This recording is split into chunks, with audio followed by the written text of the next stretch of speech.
বৈষম্য বিরোধী ছাত্র আন্দোলনের সমন্বয়কদের উপরে হামলা হচ্ছে। এরকম ঘটনা আমরা প্রায় শুনতে পাচ্ছি। বিভিন্ন জায়গায় এই হামলাগুলো হয় এবং তারা এই হামলার দোষ দিচ্ছেন ছাত্রলীগকে।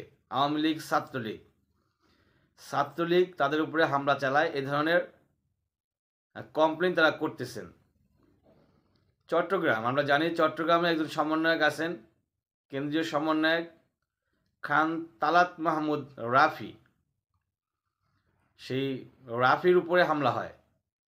ঘটনাটা কোথায় ঘটে আমরা দেখি রাউজানে বৈষম্য বিরোধী ছাত্র আন্দোলনের আয়োজনে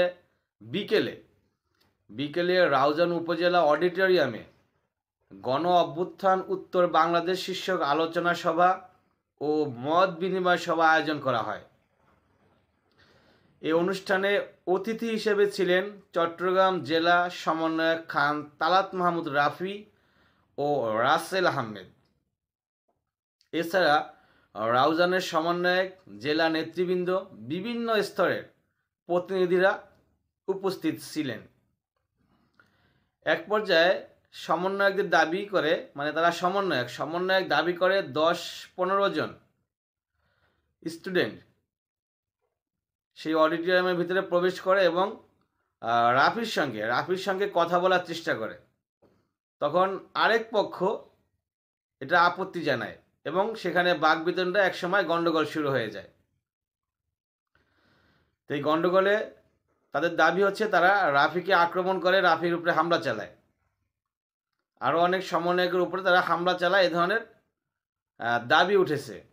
তো রাউজানের ছাত্র প্রতিনিধি সমন্বয়ক হিসেবে পরিচিত এম আবেদিন সাজিদ বলেন, আব্দুল্লাহ হানিফ নামে একজন পরিকল্পিতভাবে হামলা চালিয়েছে। তারা ছাত্রলীগ ও সেন্ট্রাল বয়েজ অব রাউজানের সদস্য। যারা হামলা চালিয়েছে তাদের একজনের নাম বলেছেন আব্দুল্লাহ আল হামিদ। তিনি হচ্ছেন ছাত্রলীগ এবং সেন্ট্রাল বয়েজ অব রাউজানের সদস্য। তো তারা পরিকল্পিতভাবে হামলাটি করে, এটাই তাদের দাবি। তাহলে আমরা প্রায় দেখি এরকম হামলা হয়, বিভিন্ন জায়গাতে হামলা হয়। এই বিষয়ে অবশ্য মামলা হয়েছে, রাতের বেলায় তাদের বিরুদ্ধে লিখিতভাবে অভিযোগ দায়ের করা হয় থানায়। তো এরকম যদি হয়, সমন্বয়করা যদি এখন সুষ্ঠুভাবে চলতে না পারে, তাদের যদি উপরে হামলা হয়, তাদের উপরে আক্রমণ হয়, তাহলে সাধারণ জনগণ তারা কি করবে? আমরা জানি সমন্বয়কই হচ্ছে এখন রাষ্ট্র চালাচ্ছেন। সমন্বয়ক, A team, B team, C team, এভাবে করেই ছাত্ররা রাষ্ট্রের বিভিন্ন জায়গায় ছড়াইয়া আছে।